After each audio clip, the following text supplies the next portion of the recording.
ہر قسم کے شرعی، روحانی اور جسمانی مسائل اور وظائف کے لیے دارالعمل یوٹیوب چینل سبسکرائب کیجیے اور بیل آئیکن بھی پریس کریں تاکہ ہر ویڈیو آپ تک بآسانی پہنچ سکے۔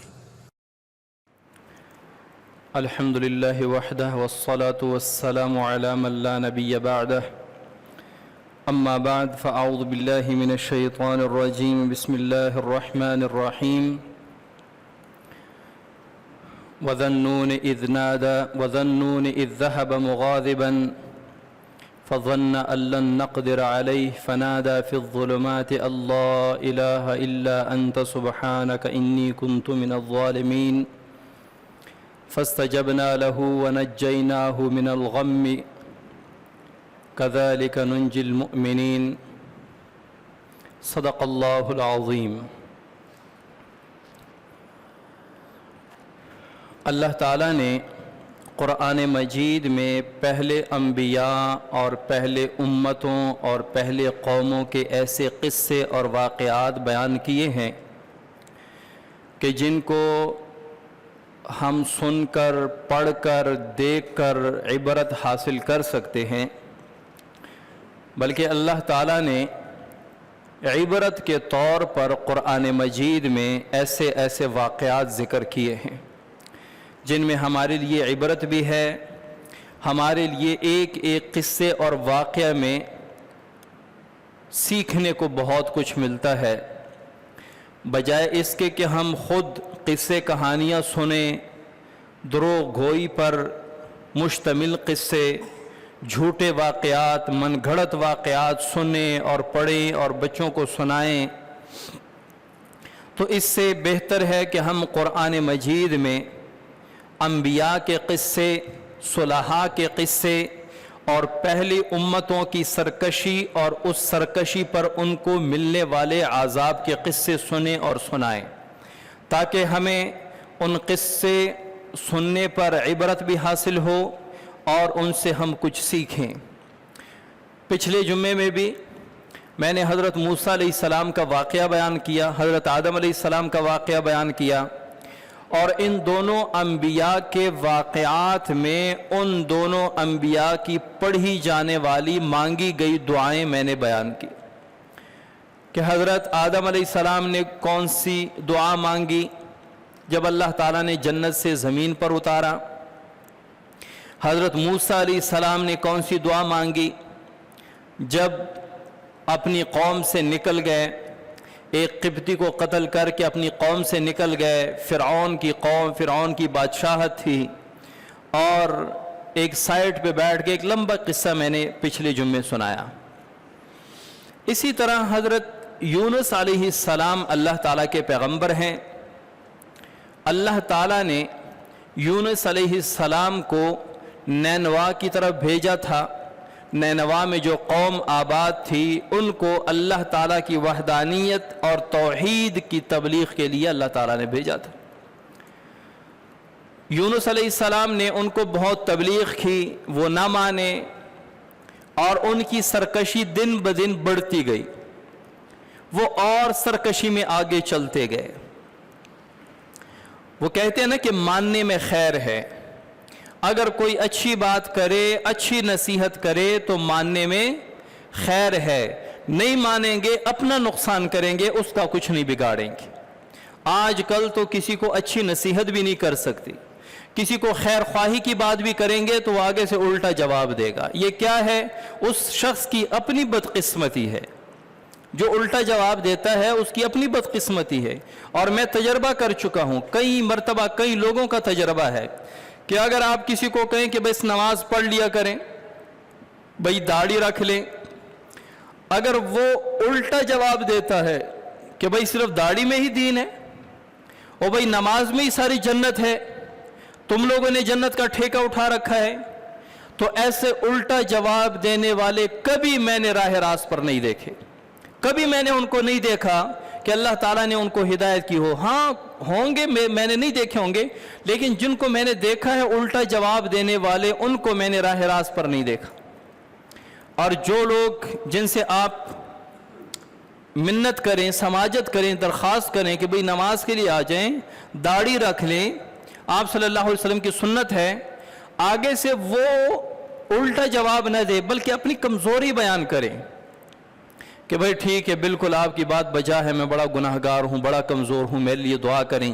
تو میں نے ان کو پکا نمازی دیکھا ہے کہ وہ ایک دن پکے نمازی بن جاتے، تو ماننے میں خیر ہوتی ہے. تو حضرت یونس علیہ السلام اپنی قوم کو تبلیغ کرتے رہے، اللہ کی وحدانیت کی طرف بلاتے رہے، وہ بتوں کی پوجا کرتے رہے. تو یونس علیہ السلام نے ایک دن ان کو کہا، اب ان کی جو سرکشی تھی وہ تو اپنی جگہ پہ تھی، ساتھ میں وہ مذاق بھی اڑانا شروع ہو گئے. وہ حضرت یونس علیہ السلام کا مذاق بھی اڑاتے تھے. تو حضرت یونس علیہ السلام نے ایک بددعا فرمائی، ان کو بددعا فرمائی اور کہا کہ 3 دن میں آپ پر عذاب آئے گا. اور وہ قوم کو چھوڑ کے چلے گئے، ایک سائیڈ پہ ہو گئے اور دیکھتے رہے کہ ابھی قوم پر عذاب آئے گا، ابھی قوم پر عذاب آئے گا. تو اللہ تعالیٰ نے عذاب کی کچھ علامات ان کو دکھا بھی دی. یعنی جس طرح کوئی کہے کہ ابھی آپ پر آگ کی بارش برسے گی اور کالی آندھی آ جائے تو بندہ ڈر جاتا ہے کہ واقعی انہوں نے کہا تھا کہ آپ پر آگ کی بارش برسی تھی تو کالی آندھی تو آ گئی. تو ایسے کچھ علامات بھی عذاب کے ظاہر ہو گئے. تو یونس علیہ السلام کی قوم اپنی عورتوں، اپنے بچوں، اپنے جانوروں سب کو لے کر جنگل کی طرف نکل گئے اور بچوں کو عورتوں سے الگ کر دیا تاکہ سارے روئیں. جانوروں کو لے گئے اور سارے مرد، عورت، بوڑھے، بچے سب اللہ کے حضور گڑ گڑانے لگے، توبہ استغفار کی اور بتوں سے توبہ کر دی، حتیٰ کہ بتوں کو توڑ دیا. یعنی انہوں نے حضرت یونس علیہ السلام کو پیغمبر سمجھتے تھے. حضرت یونس علیہ السلام کی بد دعا پر ان کو پورا یقین تھا کہ پیغمبر کی منہ سے نکلی ہوئی دعا اور بد دعا قبول ہوتی ہے. تو اس وجہ سے انہوں نے کہا کہ پیغمبر نے، حضرت یونس علیہ السلام نے بد دعا فرمائی ہے، اب تو عذاب ضرور آئے گا، لہٰذا اس سے پہلے کہ عذاب آئے اللہ کے حضور توبہ کریں، استغفار کریں اور توحید کا اقرار کریں. تو جب وہاں پہ یونس علیہ السلام دور سے انتظار میں تھے عذاب آئے گا، اور قوم کا پتہ نہیں تھا کہ قوم نکل کر جنگلوں کی طرف اور آہو بکا کر رہی ہے، اللہ کے حضور آہو زاری کر رہی ہے، استغفار کر رہے ہیں. تو جب 3 دن ہو گئے اللہ تعالیٰ نے ان سے عذاب کو ٹال دیا، حالانکہ اللہ تعالیٰ نے ان کی طرف عذاب بھیجنا تھا. اللہ تعالیٰ نے عذاب کو ٹال دیا. جب 3 دن گزر گئے تو حضرت یونس علیہ السلام کو غصہ آیا اس بات پہ کہ قوم مجھے اب جھٹلائے گی کہ تو نے کہا تھا کہ 3 دن میں عذاب آئے گا، اب عذاب تو آیا نہیں. اور وہ جس بندے کو جھٹلاتے تھے، یعنی اپنے بات میں اگر وہ جھوٹا نکلتا تھا تو اس کو قتل کر دیتے تھے. تو یونس علیہ السلام کو اس بات پر غصہ آیا کہ عذاب آنا چاہیے تھا، نہیں آیا، اور وہ اسی غصے میں اپنی قوم کو چھوڑ کے چلے گئے اور ایک کشتی میں سوار ہو گئے. کشتی جب درمیان میں پہنچی تو کشتی رک گئی. جس کشتی میں حضرت یونس علیہ السلام تھے، کشتی جب سمندر کے درمیان پہنچی تو کشتی رک گئی، نہ آگے جا رہی ہے نہ پیچھے جا رہی ہے. تو اس وقت جب کشتی کے ساتھ یہ معاملہ ہوتا تھا تو لوگ کہتے تھے کہ یا تو بہت بڑا گناہگار کشتی میں سوار ہے یا اپنے آقا سے بھاگا ہوا ایک غلام کشتی میں سوار ہے. جو غلام اپنے آقا سے بھاگتا ہے وہ اگر کشتی میں سوار ہوگا تو وہ کشتی نہیں چلے گی. تو انہوں نے کہا تھا کہ بھئی کون ہے جو اپنے آقا سے بھاگا ہوا ہے؟ وہ آپس میں چیمگوئیاں کر رہے تھے. تو یونس علیہ السلام نے کہا کہ یہ تو میں ہوں، میں اپنے آقا، اپنے رب کا غلام، اپنے رب سے بھاگتا ہوا جا رہا ہوں. مجھے انتظار کرنا چاہیے تھا کہ اللہ کی طرف سے وحی آتی کہ اپنی قوم کو چھوڑنا ہے، نہیں چھوڑنا. میں نے اللہ کے حکم اور اجازت کے بغیر قوم کو چھوڑ کے میں ہجرت کر رہا ہوں. تو حضرت یونس علیہ السلام سمجھ گئے اور کہا کہ میں ہوں وہ شخص. اب وہ جانتے تھے، سمجھتے تھے کہ یہ پیغمبر ہیں. انہوں نے کہا نہیں، آپ نہیں ہو سکتے، قرآن ڈالیں، قرآن اندازی کریں. جب انہوں نے قرآن ڈالا تو قرآن حضرت یونس علیہ السلام کے نام نکلا. دوبارہ ڈالا پھر حضرت یونس علیہ السلام کے نام نکلا. سے بارہ ڈالا پھر حضرت یونس علیہ السلام کے نام نکلا. تو جب 3 مرتبہ قرآن اندازی ہوئی اور ہر مرتبہ قرآن حضرت یونس علیہ السلام کے نام نکلتا تھا تو اب وہ مجبور ہو گئے، انہوں نے کہا کہ اب آپ کو ہی چھلانگ لگانی پڑے گی۔ تو یونس علیہ السلام نے سمندر میں پانی میں چھلانگ لگا دی۔ اس وقت اللہ تعالیٰ نے ایک مچھلی کو حکم فرمایا تھا کہ آپ حضرت یونس علیہ السلام کو نگل لیں، اور ساتھ میں ایک روایت میں آتا ہے کہ اللہ تعالیٰ نے اس مچھلی کو پابند کیا کہ یونس علیہ السلام کو ایک بال برابر بھی نقصان اور تکلیف نہیں پہنچنا چاہیے۔ یونس علیہ السلام آپ کی خوراک نہیں ہے، بلکہ آپ کا پیٹ یونس علیہ السلام کے لیے قید خانہ ہے۔ پیٹ، یہ یونس علیہ السلام آپ کے لیے خوراک نہیں ہے کہ آپ خوراک کے طور پہ ان کو نگل لیں، کھا لیں، بلکہ آپ کا پیٹ حضرت یونس علیہ السلام کے لیے قید خانہ ہے، کیونکہ یونس علیہ السلام اللہ تعالیٰ کے حکم اور اجازت کے بغیر قوم کو چھوڑ کر غصے میں چلے گئے۔ اللہ کے سامنے کس کا غصہ چلتا ہے؟ اللہ کے بارے میں کس کا غصہ چلتا ہے؟ تو جب نوح علیہ السلام مچھلی کے پیٹ میں تھے اور 40 دن تک مچھلی کے پیٹ میں رہے، تو آخر میں ایک دعا مانگی۔ اللہ تعالیٰ سورۃ الانبیاء میں آیت نمبر 83 میں فرماتے ہیں، وَظَنُّونِ، اور یاد کر مچھلی والے کو۔ نون مچھلی کو بھی کہتے ہیں، نونا یہ ٹھوڑی کے اندر جو سوراخ ہوتا ہے، چھوٹا سا ایک کھڈا سا ہوتا ہے، اس کو بھی نون، نونا کہتے ہیں، نونا۔ حضرت عثمان رضی اللہ تعالیٰ عنہ ایک مرتبہ کہیں جا رہے تھے، تو ایسے چھوٹے بچے بڑا پیار آ گیا، وہ بڑا خوبصورت لگا، تو حضرت عثمان رضی اللہ تعالیٰ عنہ نے فرمایا کہ اس کے نونا کو رنگ کر دو، یعنی کالا رنگ۔ جس طرح ہمارے ہاں عورتیں جب اپنے بچے کو تیار کرتے ہیں تو اس کے ماتھے پہ وہ کالا نشان لگاتے ہیں، حالانکہ حضرت عثمان رضی اللہ تعالیٰ عنہ سے یہ ثابت ہے ٹھوڑی پر نشان لگانا، ٹھوڑی پر کالا نشان لگانا کہ نظر نہ لگے، یہ ثابت ہے، حضرت عثمان رضی اللہ تعالیٰ عنہ کے قول سے ثابت ہے۔ یہ ہمارے ہاں جو ہر بات کو بدعت پر فٹ کر دیتے ہیں، یہ مطالعے کی کمی ہوتی ہے، شریعت سے ناواقفیت کی علامت ہوتی ہے۔ جو بھی بات ہو، نہیں یہ بدعت ہے، یہ حرام ہے، یہ شریعت میں نہیں ہے، یہ توکل کے خلاف ہے، ایسا نہیں ہے۔ اگر کوئی مطالعہ کرے تو شریعت اسلامیہ بڑا وسیع مذہب ہے، اللہ تعالیٰ نے اس میں بڑی وسعت رکھی ہے۔ تو حضرت عثمان رضی اللہ عنہ نے فرمایا کہ ان کے نونا کو رنگ دو، یعنی کالا رنگ اس کے نونا، اس کے ٹھوڑی کے جو سوراخ ہے اس میں لگا دو تاکہ اس کو نظر نہ لگے۔ اور نون مچھلی کو بھی کہتے ہیں۔ اللہ تعالیٰ فرماتے ہیں وَذَنُّونِ، اور مچھلی والے کو یاد کر۔ مچھلی والا کون ہے؟ حضرت یونس علیہ السلام۔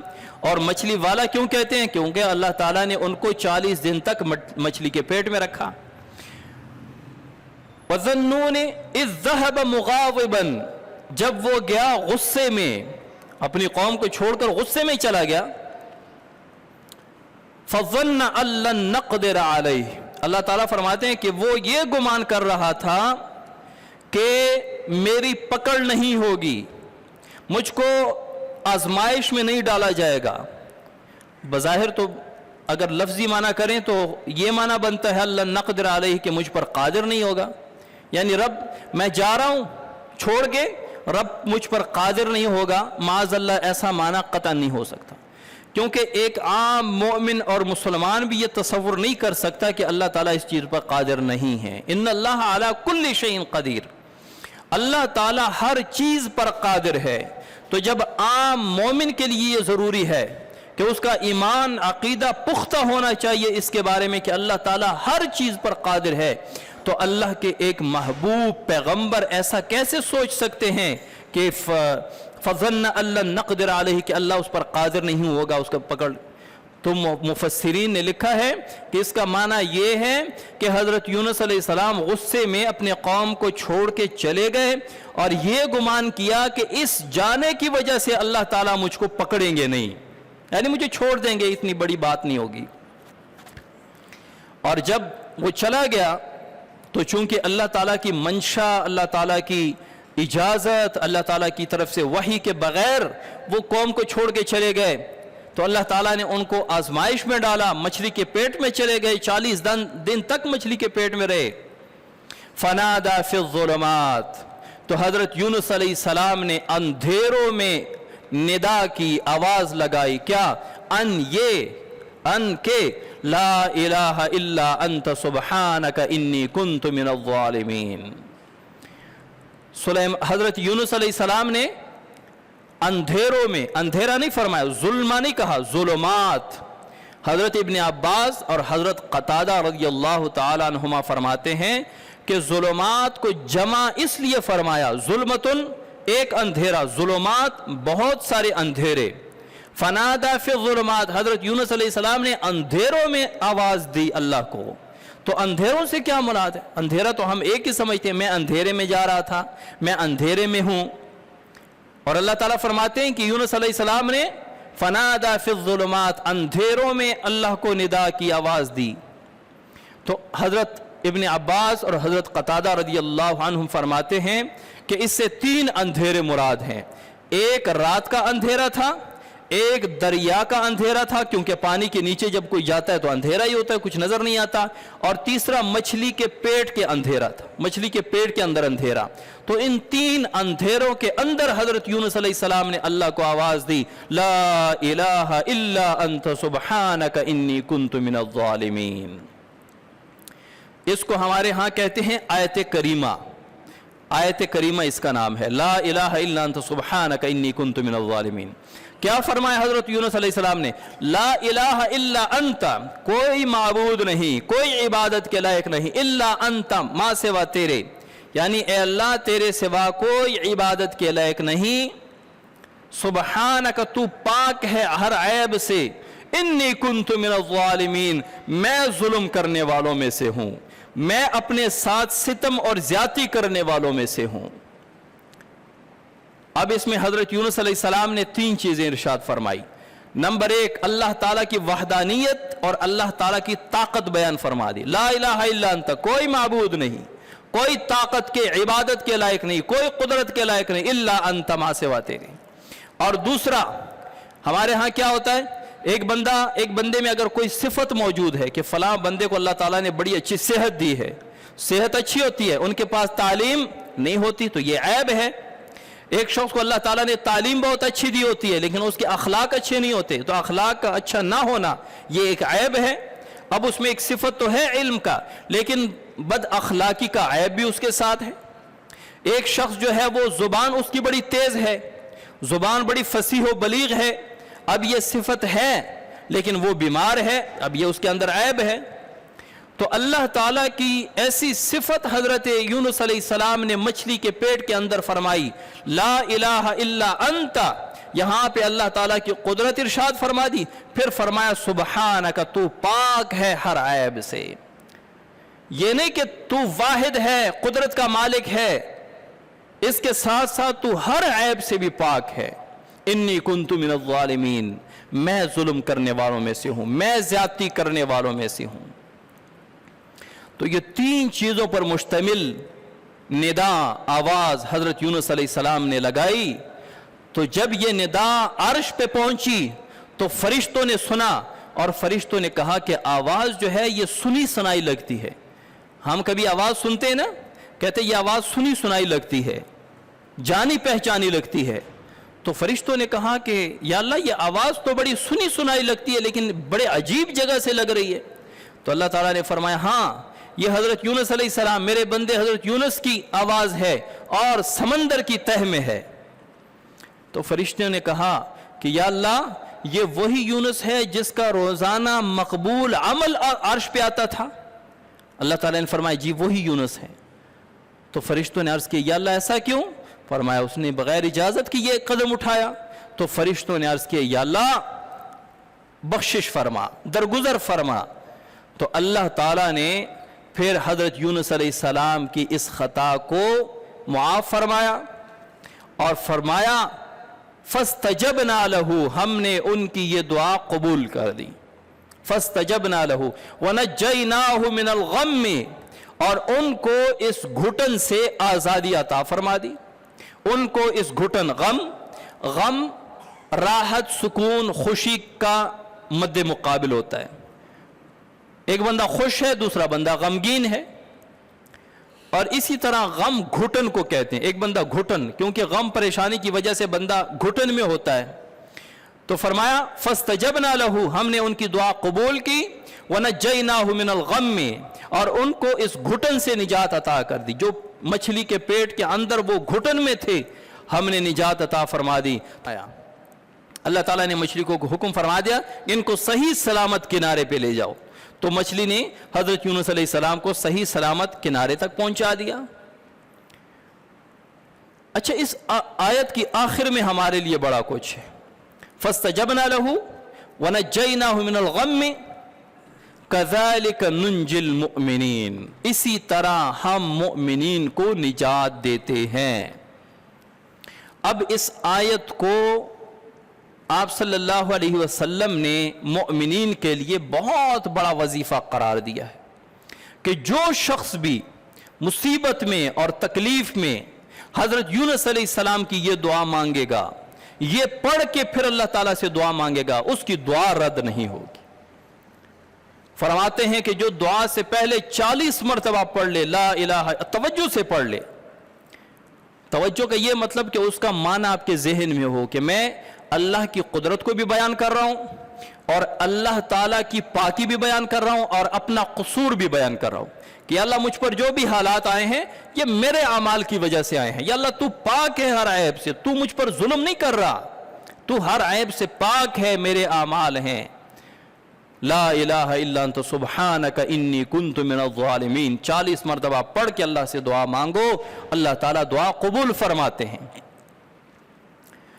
ایک مرتبہ حضرت سعد بن ابی وقاص رضی اللہ عنہ یہ فرماتے ہیں کہ میں مدینہ منورہ مسجد نبوی کے قریب سے گزر رہا تھا. میں نے دیکھا کہ حضرت عثمان غنی رضی اللہ عنہ مسجد نبوی میں تشریف فرما ہے. میں نے ان کو سلام کیا، انہوں نے میری طرف دیکھا اور سلام کا جواب نہیں دیا. تو حضرت سعد بن ابی وقاص رضی اللہ عنہ گئے حضرت عمر رضی اللہ عنہ کے پاس اور حضرت عمر کو شکایت کی کہ کیا دین اور شریعت میں کوئی تبدیلی آ گئی؟ کہا کہ نہیں. کہا کہ میں نے حضرت عثمان کو سلام کیا، انہوں نے سلام کا کوئی جواب ہی نہیں دیا. کہا کہ بلاؤ حضرت عثمان کو. حضرت عثمان غنی رضی اللہ عنہ آئے اور حضرت عمر رضی اللہ عنہ سے پوچھا، حضرت عمر نے پوچھا ان سے کہ سعد بن ابی وقاص نے آپ کو سلام کیا، آپ نے جواب کیوں نہیں دیا؟ کہا کہ مجھے کوئی سلام نہیں کیا. کہا کہ کیا ہے؟ کہا کہ اللہ کی قسم مجھے کوئی سلام نہیں کیا. حضرت عثمان رضی اللہ عنہ نے فرمایا، حضرت سعد نے فرمایا کہ اللہ کی قسم میں نے سلام کیا ہے. اچھا، اسی اثناء میں حضرت عثمان رضی اللہ عنہ کو یاد آ گیا. اس کو کہتے ہیں یمین لغو.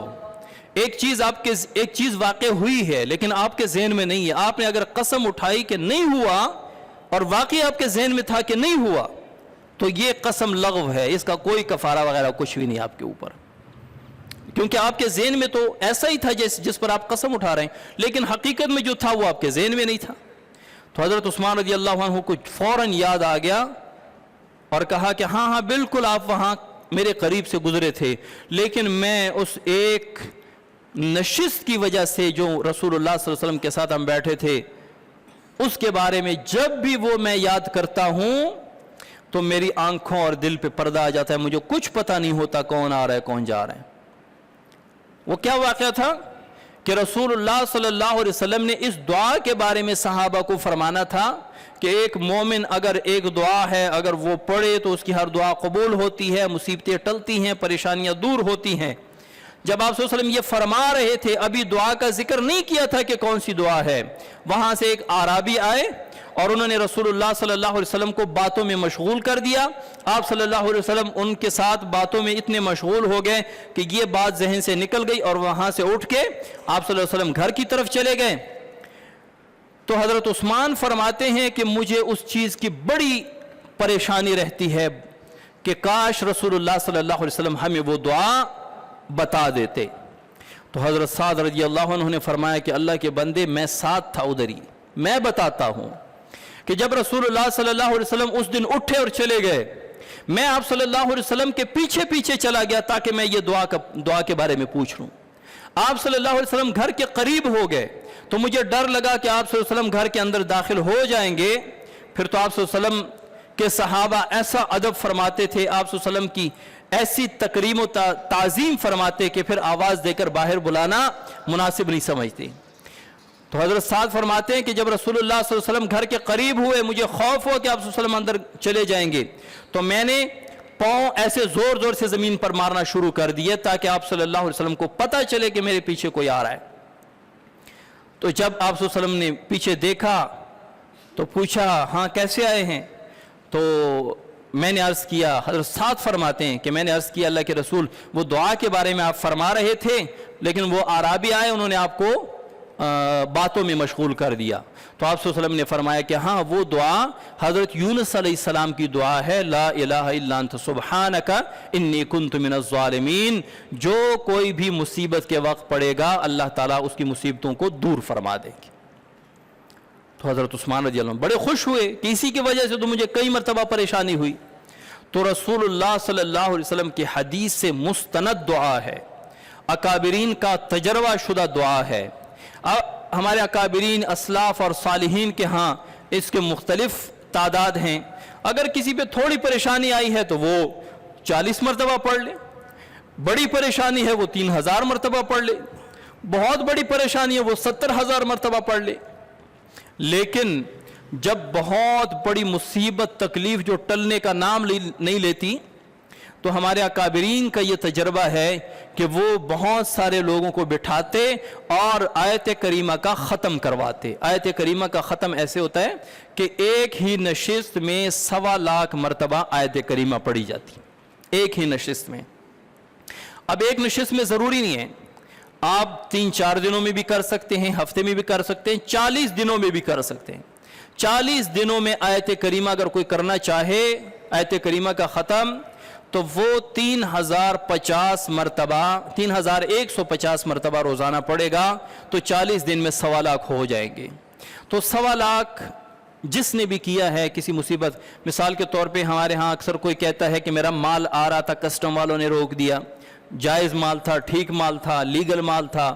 اسی طرح کوئی کہتا ہے کہ میں ایسے مقدمے میں پھنس گیا ہوں, میں اس میں بے گناہ ہوں, یا کوئی اور ایسی 20 سینکڑوں مصیبتیں ہیں جو انسانوں پر آتی ہیں. کوئی بھی ایسی بڑی مصیبت ہے تو 1.25 لاکھ کا ختم کرواتے ہیں. پھر لوگ مدارس میں بھیجتے ہیں اور وہاں بھاری قیمت ادا کرتے ہیں کہ ایک ہی مجلس میں ہمارے لیے آیت کریمہ پڑھ دیں. تو آیت کریمہ حضرت یونس علیہ السلام کی مچھلی کے پیٹ کے اندر مانگی ہوئی دعا ہے, اور آپ صلی اللہ علیہ وسلم نے اپنی امت کو بطور وظیفہ دیا ہے. پڑھ لیا کریں, روزانہ پڑھا کریں, یا روزانہ کوئی ایک ٹائم مقرر کر کے فجر کے بعد یا عشاء کے بعد, مغرب کے بعد, جو سہولت کا ٹائم ہو, تو دعا سے پہلے 40 مرتبہ آیت کریمہ پڑھ کے اس کے بعد اللہ کے حضور گڑ گڑا کر دعا کریں. اللہ تعالیٰ اس آیت کریمہ کے صدقے دعائیں قبول فرماتے ہیں. وما علینا الا البلاغ المبین.